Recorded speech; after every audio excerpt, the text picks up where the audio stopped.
And I mean, I know when I used to drink, that was the time where I'd go off and say, you know what, I didn't really regret what I said. I regret how I said it, right? Mm. Because even whether you're drinking or not, what you're feeling is what you're feeling, but you shouldn't have to rely on alcohol or booze or drugs to have to be able to say how you feel. Like that's the only way we're going to connect, and that's the only way people are going to feel better and start healing, right? Jason LaChance, your host of Knocking Doors Down here. And I started doing this podcast because through my addiction, recovery, and mental health struggles that include anxiety and depression, I want to talk to people that have turned their greatest adversities into their greatest advantages. And that's what Knocking Doors Down is all about. And Kim Bellis is an amazing example of that. She is the founder of Sober is the New Cool.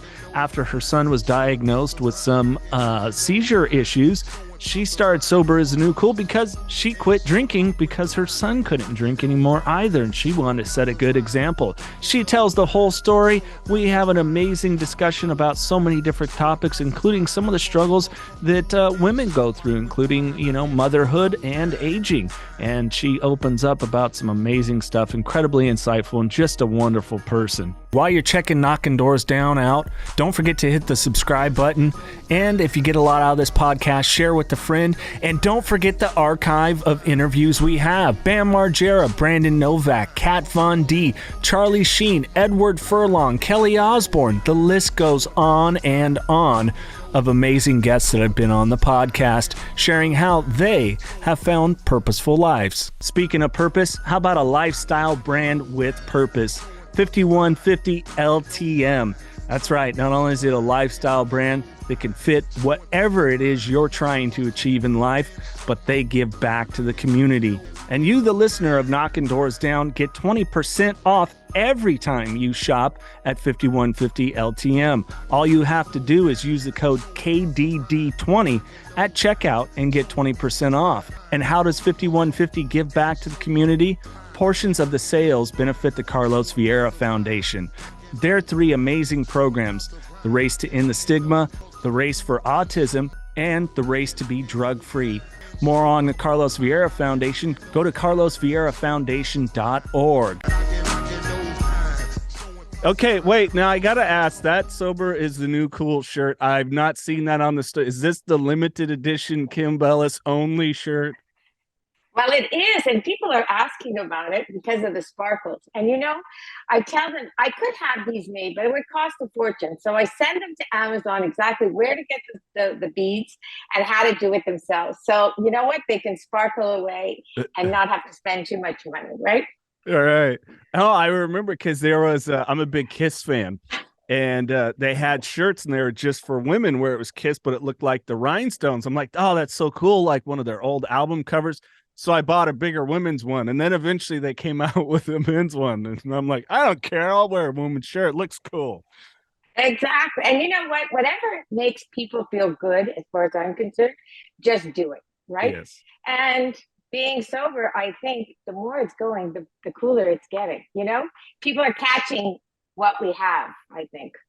You know what? And it's interesting. I did an episode with Natanya Ross. She was a child actor in a show called Alex Mack, and we were talking about that, the people that you attract now. And she's like, it's interesting, in reflection. I'm like, people are attracted to me in a different way now, and they got what I want, but it's not the fame and money and status. It's the way I work my sobriety and conduct my life. Yeah. And you know what? I think there's a sense of peace and there's a sense of authenticity with that.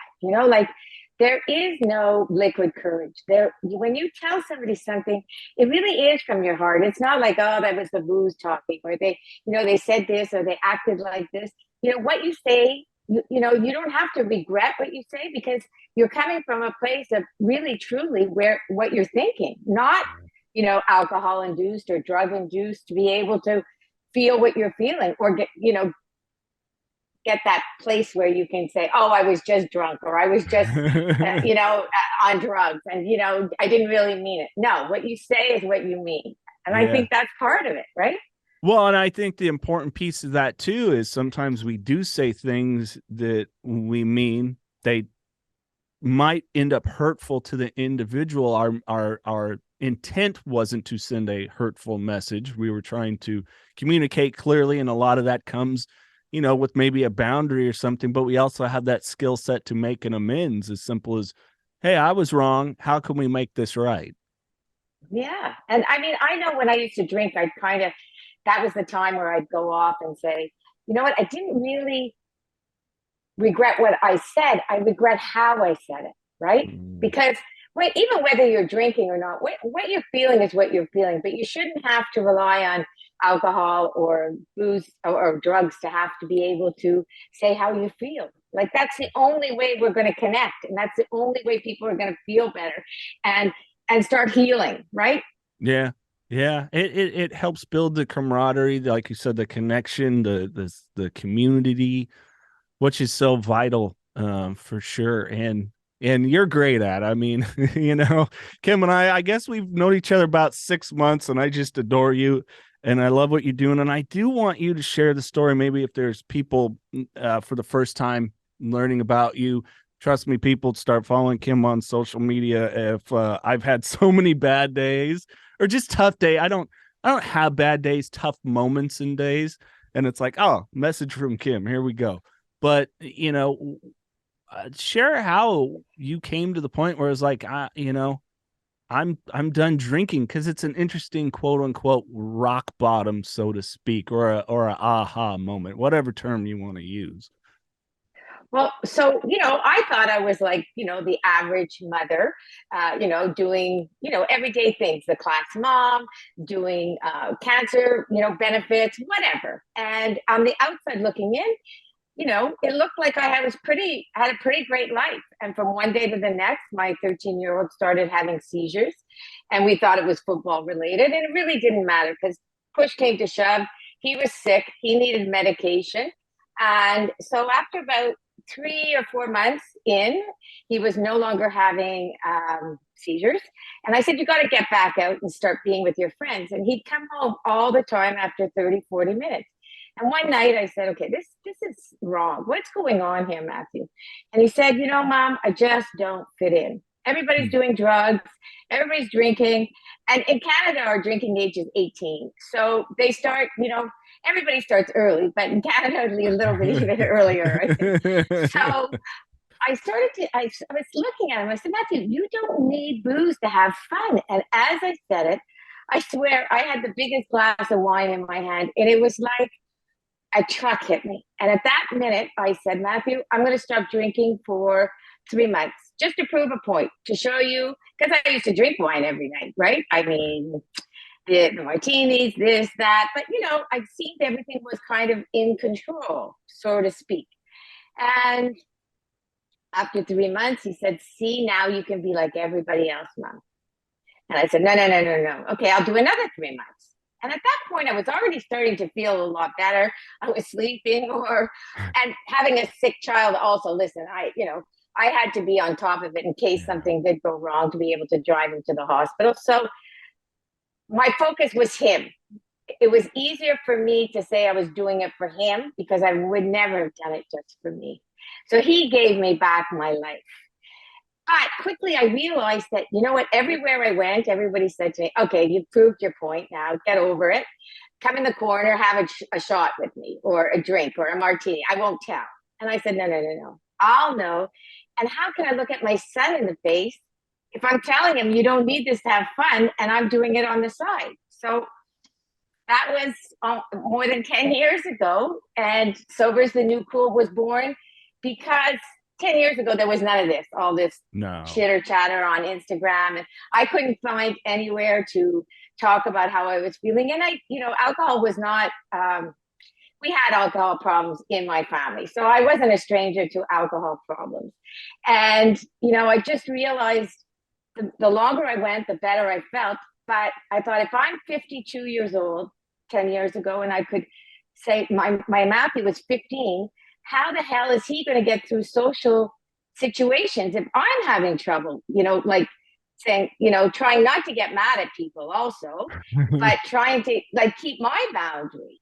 And so Sober's the New Cool was my sister made the logo, and it was just kind of done in a kitchen, and it was Facebook page was born for him to have a place to be able to talk about why he didn't drink. Because Yeah. even though there wasn't a problem, he was embarrassed to say he was epileptic and he couldn't drink.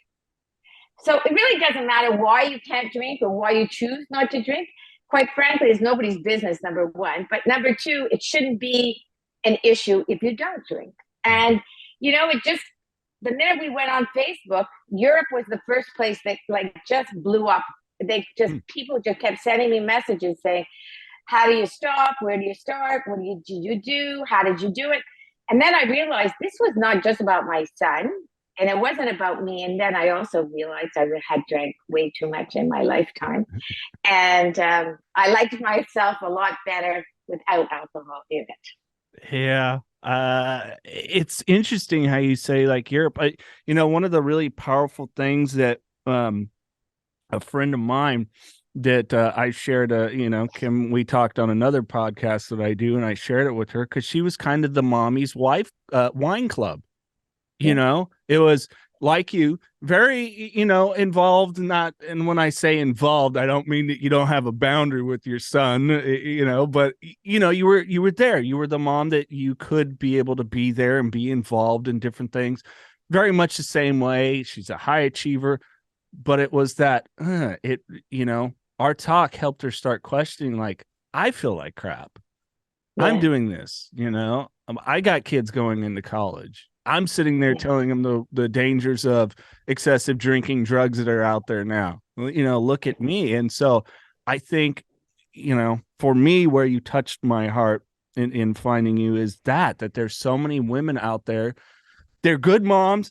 And, I'm not slamming it, but there is that kind of end of the day. Oh, this day I'm going to have my glass of wine and it turns into a bottle or whatever it is, And a bottle is very easy to have because once you finish homework and you want to pull every hair out of your head, I mean, you open that bottle and then you start making your dinner and then you have some wine with dinner. So a bottle is very quick. And I didn't think it was an issue, but it is. A bottle a day is an issue. Yeah. I was the negotiator. It's okay because it's been a stressful day. I switched from hard alcohol to just wine and like that. I'm making dinner. I'm relaxing. And then one bottle went to two bottles to 2.5. Yes. And then it was like, oh, I'm going to just switch back to beer. And, it was that negotiation process. And I'm seeing that with women, with moms that are just that it's kind of become a culture, so to speak. And I think a lot of them too, I mean, I'm speaking for myself. You're in this world where you're taking care of everybody, you're doing everything for everybody. You kind of get lost somewhere. You start feeling a little less than how you should be feeling about yourself. And then those insecurities come up. You're aging, your kids are paying, like all these other things start, and it's like a wall that keeps building and building and building. And all of a sudden, like for me, it was easier just to drink to like one, relax, two, I don't know. I guess I just felt I wasn't good enough. I should have been a little more. I should be doing something a little bit better with my kids. And there was always something. And I think it's a part of our self-esteem when we start looking after everybody, we kind of fall to the bottom and we forget all the good qualities we have. And, it just becomes a habit. And for some, they can kind of manage it. But do you really want to manage your life? Don't you want to have a full life? Yeah. Well, and that's that you nailed it right there. So much is managing to the point for lots of us it becomes unmanageable. And everybody says when you stop drinking, you have so much time on your hands. And all my friends and my husband drinks, and when he does like dry January or these different occasions during the year, everybody says the same thing. My God, I have so much time on my hands. Isn't that quite something? Like that they really realize how much time goes into going to the wine store, getting the wine store, feeling lousy, not exercising. Like there's all these other things that go along with it. So yeah. Yeah, hitting the bar a couple days a week, whatever it is. Yeah, Yeah. absolutely. What did your husband think when you stop drinking? Well, it's taken quite some time, even till a few years ago. I would say, even maybe 2 years ago, where he said, "You never really had a problem." I don't really. When I would talk about Matthew and I, because we did a lot of, you know, going to the psychologist and psychiatrist, because 13 years old and playing football 5 days a week to nothing. I can't see how you wouldn't become depressed. And I do believe mental health and addiction go hand in hand. It's just my theory. So for him, it was kind of like, one, I was talking about our family outside of the bubble, Mm. which he had trouble with, the sharing aspect. And I said, well, that's too bad. If I can help one person, I didn't have anybody to help me, so I'm going to help somebody. And then as time went on, he kept saying, you said you drank too much. You didn't really drink too much. I said, yeah, I did. You're 6'2", I'm 5'2", and I would have a bottle. You'd have a bottle and a half. Hello, which part are you getting? Yeah. So I guess, but I think it's a part of still the shame, that goes with it is, um, now he's very proud that I don't drink, and I'm doing everything I'm doing, and I'm helping people. He's like really become my biggest, fan, I would say. And he'll do anything or drive me wherever I have to go to be involved where I have to. But for a long time, it was hard for me to share the inside of the white picket fence, Yeah. Yeah, it's right? yeah, that pulling back the veil can be a little scary for many. I know for me, a lot of my substance use was such a big part of my defense mechanism. And I was able to put on a good face. I wasn't genuine. I could be the character of whoever it was. People want to talk about the famous musicians I met. Cool. All right, I'll be that. I was playing a character for so many for so long. And I think too, that's one thing is, I thought I was so good at communicating. And I remember when I would do events for cancer, I would have like 2 martinis before it would start, because I was so afraid that everything wasn't perfect. And I was so nervous that, what was I going to say? Who was I going to talk to? How was I going to raise enough money that night during?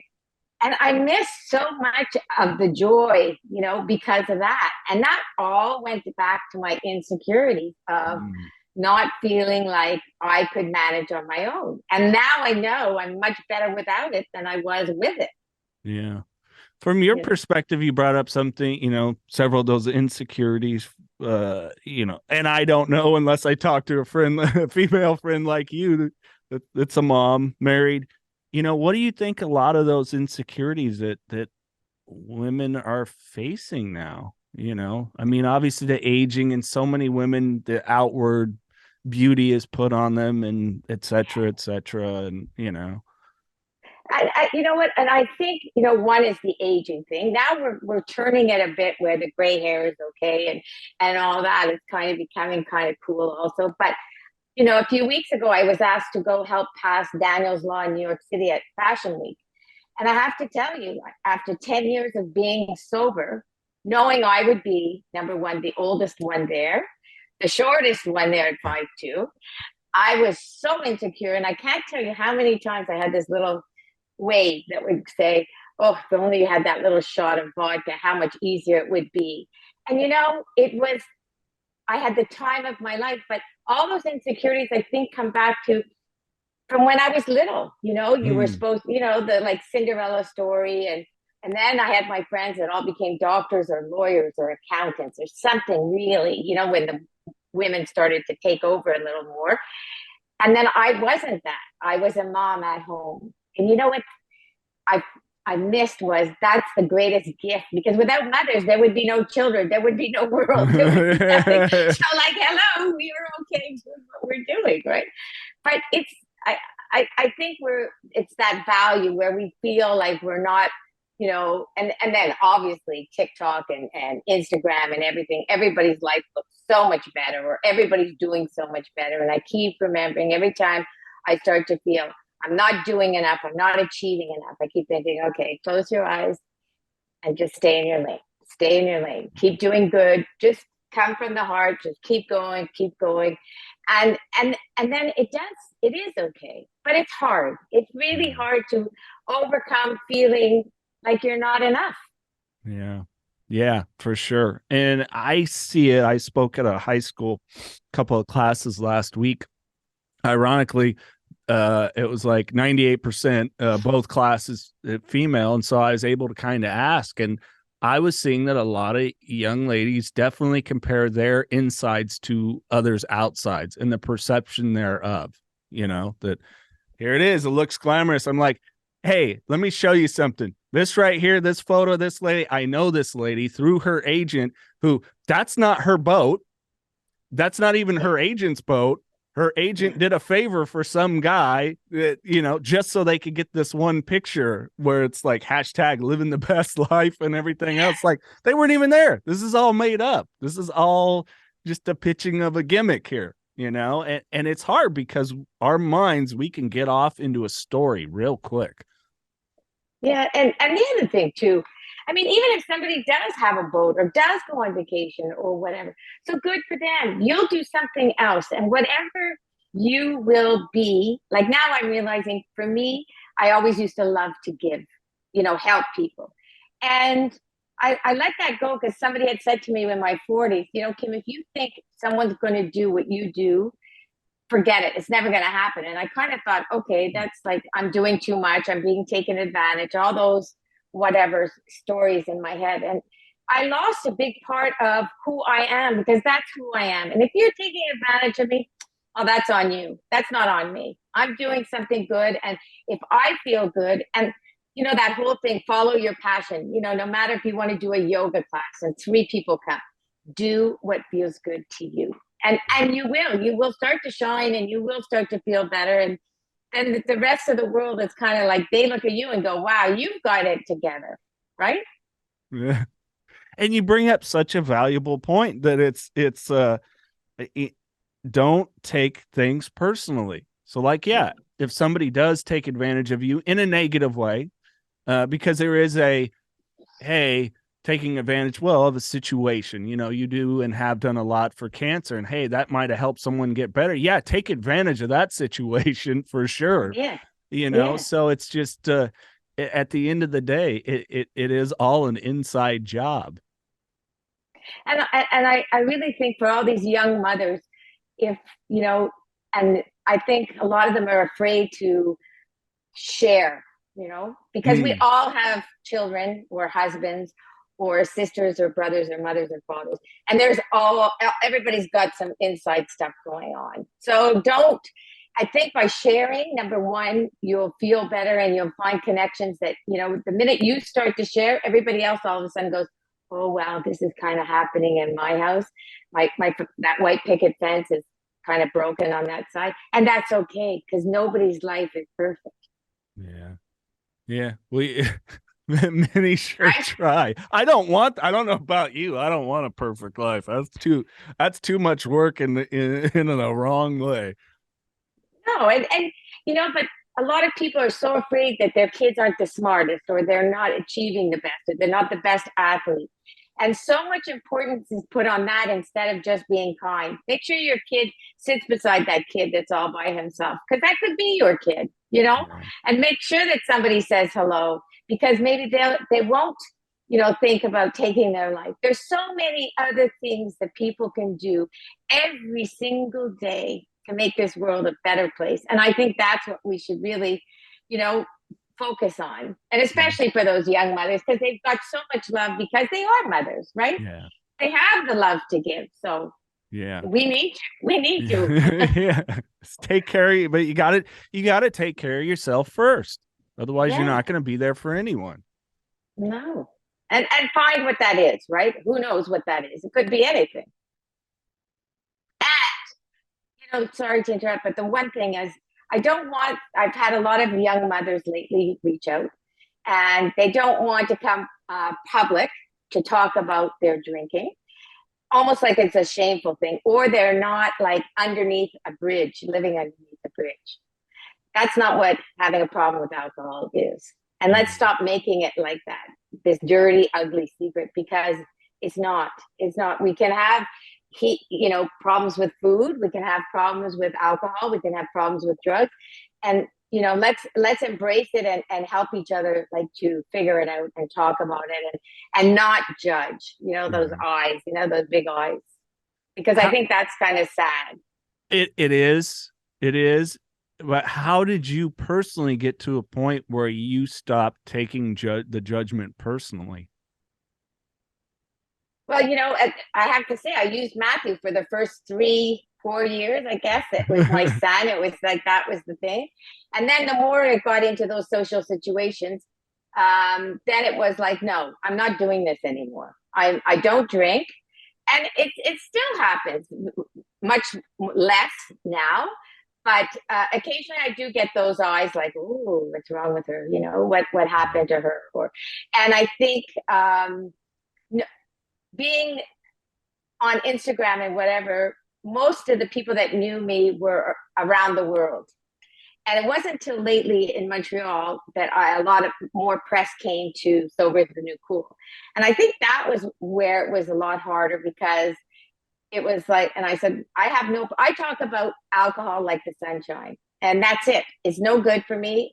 Call me an alcoholic, call me whatever you want. I don't really care. It's not for me. And I feel so much better without it. And my son can't drink. That's his issue. He's got to deal with it. I can't change it, but I can help somebody else find a life that's better than having alcohol in it if it's a problem for them. Yeah. And it just, if we're not going to have a life where we're giving to others, and I just, for me personally, I just don't see a point. Like I didn't realize that for the longest time until I started to get to a point where it's like someone from Europe, a young man from Australia that I check in on regularly, that was like, Yeah. man, found your podcast. I was about ready to relapse and I flushed my pills. And, Yeah. you start realizing that just by getting these stories, getting others out there, getting the share out there, putting it out there, you don't know how it's going to come back to you, but you're not focused on what's coming back to you. You just Yeah. end up amazed by, what it is. I mean, a kind word. Like for me, kind words is the greatest thing. Like, oh man, you don't know. Thank you. It's because I can take that compliment or whatever it is now. And when someone is struggling, if you do really reach out every single day and you become that pain in their backside, I think that's good, because I think it comes back down to self-esteem. They're not worth getting through that day or that month or whatever, and they feel so low, and who cares? No, I do care, and so do Mhm. a lot of other people. So by sending out messages and really checking in with people, like you just said, it changes that person's world. And Yeah. that's huge. That's huge. Yeah. Share what sober is the new cool. I mean, other than a very cool catchphrase, logo, merchandise. I mean, I don't know how you know what? I'm kind of I need to order a darn shirt because all of my friends have one. Like Tim Lodgen came on for his 2-year sober anniversary. He's like, yeah, do you have a sober is a new cool shirt? And I'm like, no, I don't. I need to order one. But you're doing amazing work other than just bringing awareness. Well, the Sober is the New Cool t-shirt started, like, basically so I could give back to either mental health and addiction. That's really what I don't make any money doing this in the least. I give away more than I sell, but that's okay, because to many people, when they put this t-shirt on, that is like a armor for them, and they're proud. And when they send me pictures and they have a smile, like from one ear to the other, saying, sober is the new cool, and they stand tall, they stand differently. I think that's quite amazing that all over the world this is happening. So it's making people, it's like a way for people to talk about it without having to talk about it. Like, what's that shirt? What are you wearing that for? Oh, that's really cool. And 9 times out of 10, somebody in the group will say, oh, my brother has a problem with alcohol, or my daughter, or my son. And you know what? It just opens up the conversation so that it's not that ugly. that ugly problem that people are having. It's not, it's over. It's a disease. Let's get over this. It's a disease. Nobody wants to wake up. So to me, I'd love to be able to sell more t-shirts only to be able to help other people. And when anybody asks me to like go to New York and help pass a law, I'm going to go. I'm going to do whatever. I'll talk about this until I'm gone.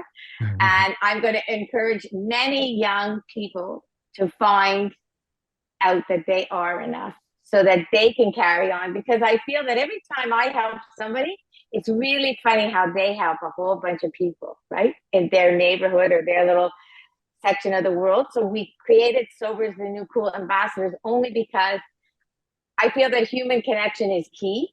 I mean, if you can do the FaceTime and all that, I do it all the time and I love it. But if someone's in your neighborhood and you can go for a walk or you can go for coffee, I think that's huge. So Yeah. that's why these women and men have decided to say, yes, they would be an ambassador just to help where I can't. And for people to know there's somebody close by. And you know what? I'm going to keep, helping anyone who asks. I always say yes. It's that simple. Yeah. And yes, you do. You did mention something really interesting, drinking age in Canada, 18, and then reference your family. And Yeah. so much of this, and I've seen it not just with alcohol, but, primarily marijuana, and it has become another cultural thing. It just becomes so embedded. And I mean, I'm guessing you probably grew up with family, every Canadian friend I had, I said, yeah, I grew up in my dad, my uncles, and even my mom, maybe they're, popping beers at the end of the night or on the weekends. And that's what it consisted of. And especially I find in, middle class or upper middle class, it was almost worse. There were more parties, there were more events. And you know what, even now, every time you see an advertisement, somebody's on a yacht with a bottle of, vodka or whatever, they're on a plane. It's so unrealistic. They'll show somebody lying down on the floor or throwing up in the bathroom, so let's really, but it was so socially accepted and it still is, it really is. Nobody really says, that's why everybody says, why don't you drink? Why don't you drink? And I said, why do you? Yeah. Why do you? Yeah. Like, and if you throw it back, it's kind of funny. And I kind of giggle when I say it because it's kind of like they have no problem asking me why I drink, why I don't drink. So why shouldn't I ask them why they do? Yeah. Right? No, but when you think about it, it's true, isn't it? I I I've done that with a few people, and I have yet to get a really good answer. Mm-hmm. Mm-hmm. Like, Or maybe my famous line was, I only had 2 glasses of wine. yeah, exactly. I was good at that. Yeah, no, it's just a couple of beers, not mentioning that they were the really tall, big beers where it's essentially two and a half beers. But yeah, exactly. It's the way we'll regurgitate it. And it is, I don't know about Canada, but it's so incredibly well marketed here. Oh It's yeah. aligned with every sport. Yeah. The summertime, the guy with the girl in the bikini, and there's so many of these things that, as a kid, I can go back and remember like the jingles from beer commercials on TV, you know. And in Montreal, I mean, I'm in a huge city and I live close to the city. And for me to find non-alcoholic, I mean, there's a few in the wine store, but they're not the good ones. To find good ones, I found the first place two weeks ago, and now somebody else told me about another place. But it's like far. It's not like in the city where it should be. In New York City, when I was there for Fashion Week, I thought, okay, I have people coming to meet me at the hotel. I'm going to get like some non-alcoholic. I couldn't find anything that was close by, and we were staying right in the center of, right near Central Park, right near Broadway. There was no reason why it would be that hard for me, and I couldn't find it. Yeah. Couldn't find it. So Europe is much ahead of us. I think you guys are getting there now with all these social sober events, which is kind of cool because It was the first time I was in a room with 250 people that were sober. Huh. It was, and my husband too. Okay. There was no booze, so he couldn't obviously drink, but it was electrifying. I've never. It was a high that I swear for days afterwards. It was like a buzz. Like the whole room was. It was unbelievable. I can't even describe the feeling of being in a room with 250 people. Now, is that because I felt more comfortable because there was no booze? I don't know. But he drinks, and he said he couldn't believe the feeling that was in that room. Isn't that something? Like, And I think that's one of the misconceptions. Like, oh, how am I going to have fun sober? yeah, yeah. We do. I've told this story. I don't know if I've told it on here, and I don't remember if I told you, but my partner, her and I, our first like real date, we went and saw Kiss, one of my favorite bands, and I said to her, I've never gone and seen them without like having a couple beer. I never got trashed or anything like that. That wasn't my deal at concerts. Like, either I paid for this or but I said, I'm a little nervous. I don't know how much fun I'm going to have. And I was up every song, every lyric, singing along. By the end, my voice was gone, and we had a blast. We had a blast, and subsequently have seen some of my other favorite bands live that, no drinks, good time. No, and I have to remember the first sober wedding I went to. The first wedding I went to when I was sober, I was so afraid. I thought, this is going to be so boring. And I remember leaving there saying, I felt so much love in that room. Like I remembered everything driving home, the placemats, the decor, the bride, the groom, the parents, the joy that was in there. It was incredible. Like I thought, wow, this is what it's all about. Like it was like awake. I was like awake, and I thought, this is cool. And for my kids that are 28 and 26, they love it. They love that I'm sober. I have to tell you, my Matthew, obviously for different reasons, because it's like a support system that he can always rely on. But his friends that have had drug problems and alcohol problems, they're coming again to get sober t-shirts for the first time somebody comes out of rehab or into a party zone with a sober is the new cool t-shirt on for the night, for the kid not to feel out of place. And I couldn't believe when that happened a few weeks ago. I was like, wow, these kids are 25 and 26 and they're worried about their friend, and they're going to wear this t-shirt not because they have a problem but to help somebody else. And I thought, that's okay. I'm doing something right if kids can do that to help somebody else. Yeah. Oh, that's touching. That's so awesome. I love it. Speaking on the non-alcohol, like for me, I've had a few people reach out like, oh, you drink a non-alcoholic beer, doesn't it trigger you? I'm not one of those people that it does. It's like, no, I enjoy what I would classify as an adult drink. Yeah. But I don't want to, for lack of a better term, get shit housed. I don't, that's not my life. But I do enjoy having, like, St. Patty's Day just came up. I like having a stout, Guinness style beer with corned beef and cabbage. I'm gonna have it. I was a person that I liked the taste, and so for me, it's like, no, I don't know. Maybe it would be like a alcoholics harm reduction method or something. I don't know, but I personally, for me, I enjoy it, a non-alcoholic wine. We've gone on dates and my partner, she doesn't drink either. And all right, hey, cool. Yeah, I'll try that. Well, to me, I think whatever works, works. Some people, it's a trigger. At the beginning, I was in an event and somebody poured real wine into my glass instead of the non-alcoholic stuff. And that was a bit of a scary. So I knew from then on, I had to really pay attention to what I was doing. But lately, I've found a few different options that I really do love. And, I always have my Perrier anyways in a fancy wine glass or champagne glass. And I think it makes you feel like you're celebrating, even though you're not drinking. And the other thing we have to get rid of, and this is like a myth, and my kids say it all the time, you can't cheers or say, santé when you're drinking water or soda. And I said, oh, no, no, no, no, no. That's got to go. That's something I'm going to work on, because they said, no, no, mom, it brings bad luck.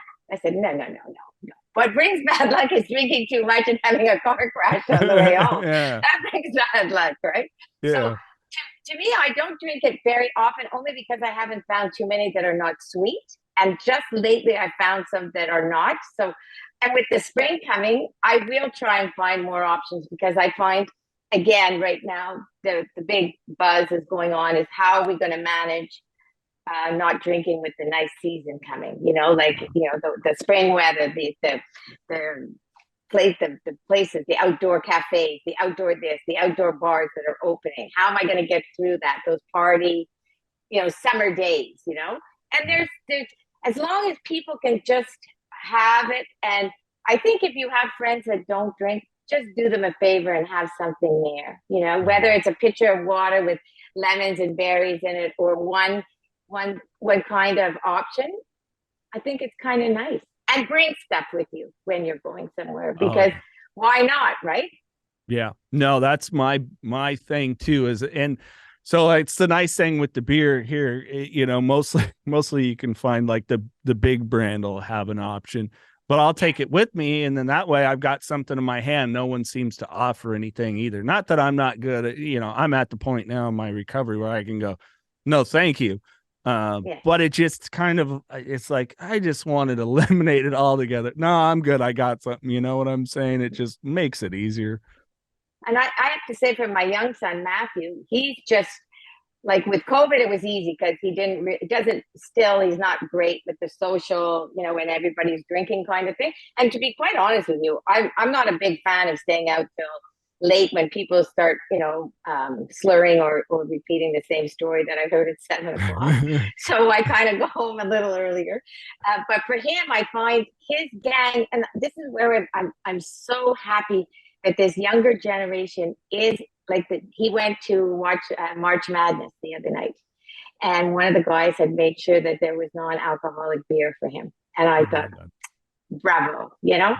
So he was comfortable, and it's the first time and the longest time that he stayed out to midnight with a bunch of guys, not feeling like he felt like he belonged, like he was part of the evening. Yeah. And at the end of the day, all of us just want to feel a good sense of community. Yes. We really do. Because whether you like it or not, we're communal animals, people. We just are. Just how we are.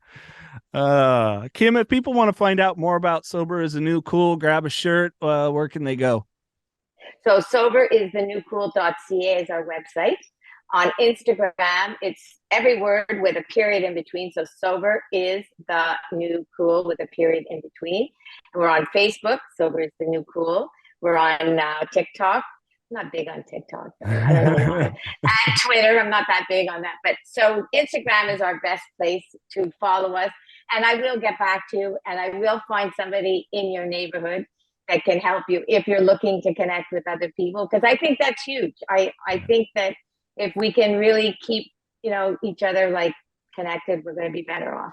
Yep. And I am here as a testament that Kim means exactly what she says, and she does it and follows through. And you're just wonderful, and become an amazing friend. I've made so many friends in Canada now, Kim, that I've got to figure out just like a 2-week trek of going from one side of Canada to the other. I love it. Well, let's jump into some random questions. Okay. All right. Random questions, of course, brought to you by 5150 LTM. I'm wearing the swag if you're watching the video. If not, click that link in the podcast description. Use KDD20 for 20% off. All right. This is a fun one. If you could have one superpower, what would it be? If I could have one superpower, I would make everybody feel that they are truly loved. Wow. I don't think that's shown up in a comic book yet, but we need to put that in there. If you could have dinner with any one person, living or not, who would they be? I think it would have to be, Audrey Hepburn. Well, why? Because I just found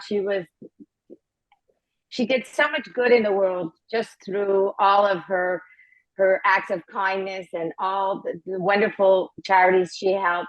And she was elegant and she was kind and she was soft. And everybody and every article I ever heard or read about her was always something nice that she did towards somebody else. And I admire that in somebody. Truly, truly admire somebody that could be that famous yet so that accessible. Yeah. No, for sure. And Catherine was one of my favorite actors of all time. I just loved Catherine Hepburn. Oh, she's just brilliant to me. You're stranded on a deserted island. You can have one movie with you and one music artist's greatest hits. The movie would be Pretty Woman, only because, she comes from a place that she's so broken and she ends up not only helping herself, but helping her friends that were with her along the way. So to me, that was huge. And music would have to be, I guess, I have so many. Um, the Bee Gees, I guess, because they had Really? so many. Yeah, I loved their music growing up. And I mean, it was all about hope and love and kindness and goodness and the beat in the background. But there's so many. I mean, Yeah. I love music. That's one of my passions now to get through a day when I'm starting to feel low. Music is my key. Yeah. Running and music.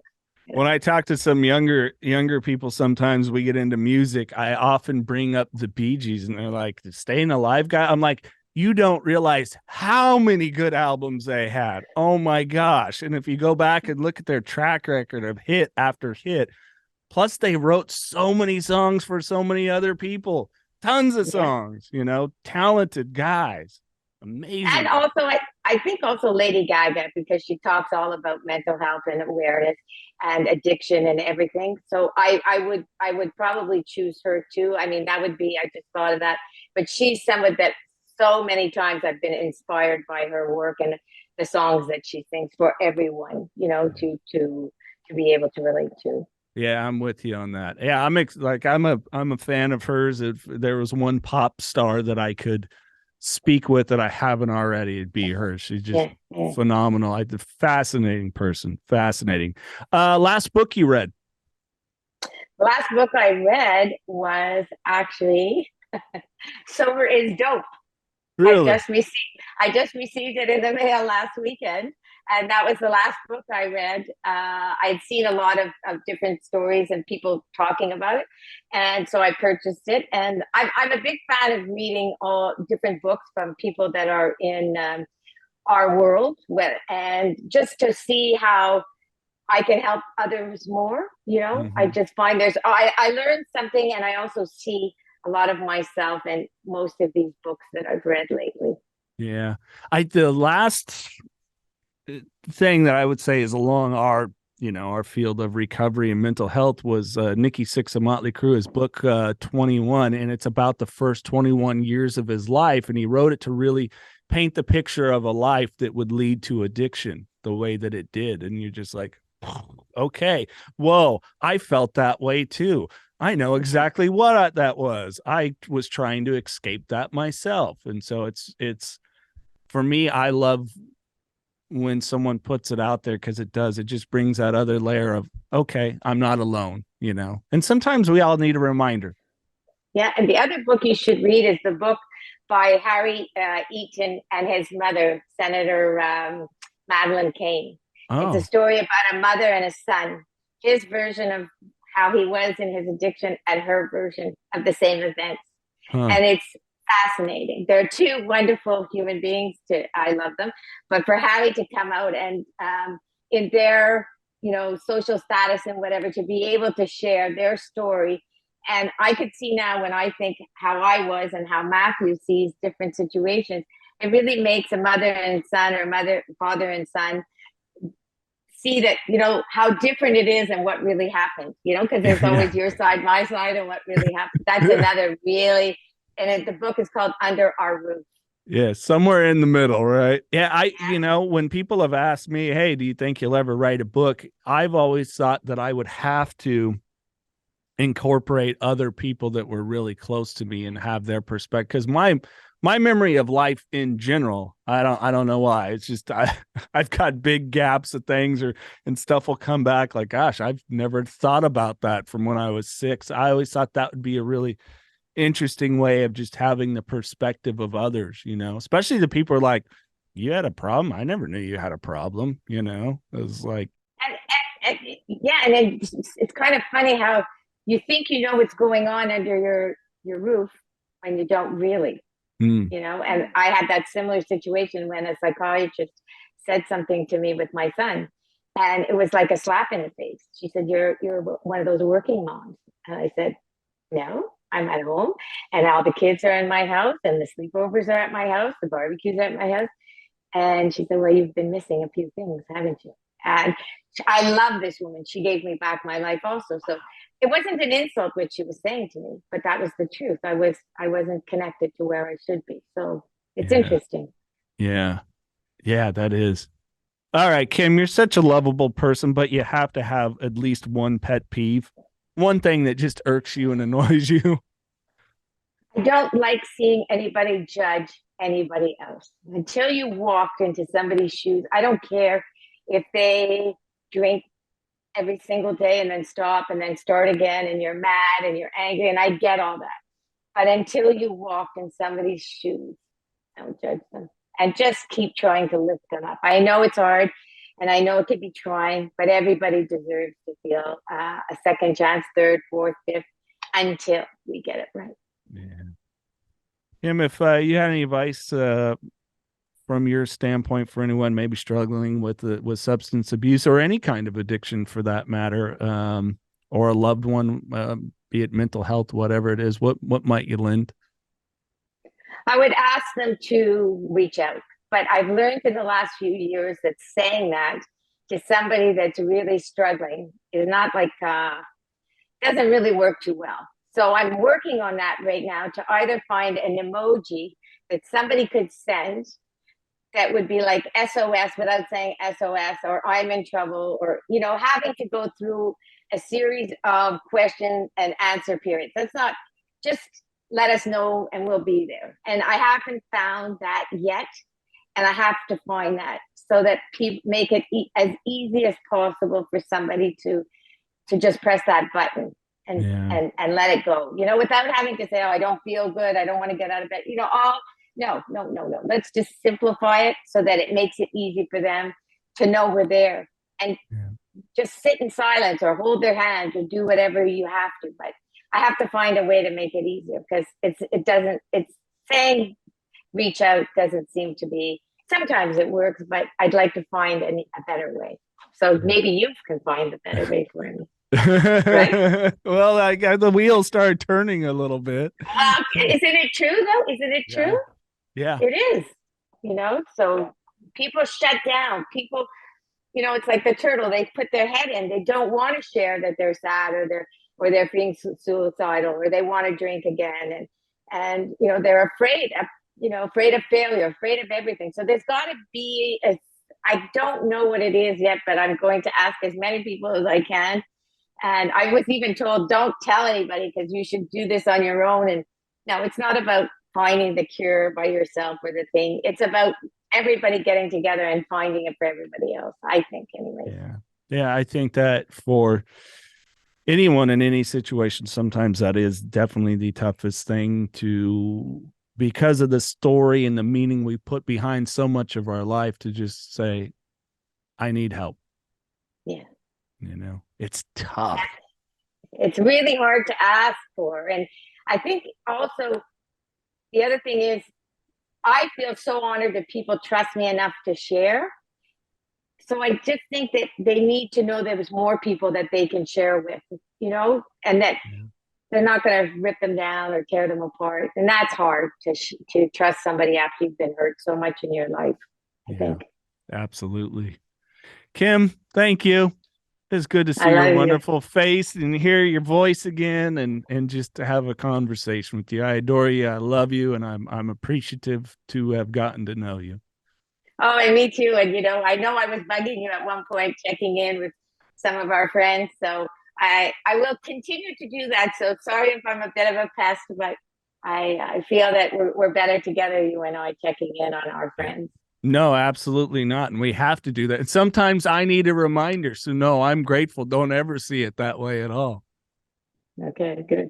Well, you're not getting rid of me now. You're stuck with me. I don't plan on it. I have nothing in the plans for that at all. Thank you, my friend.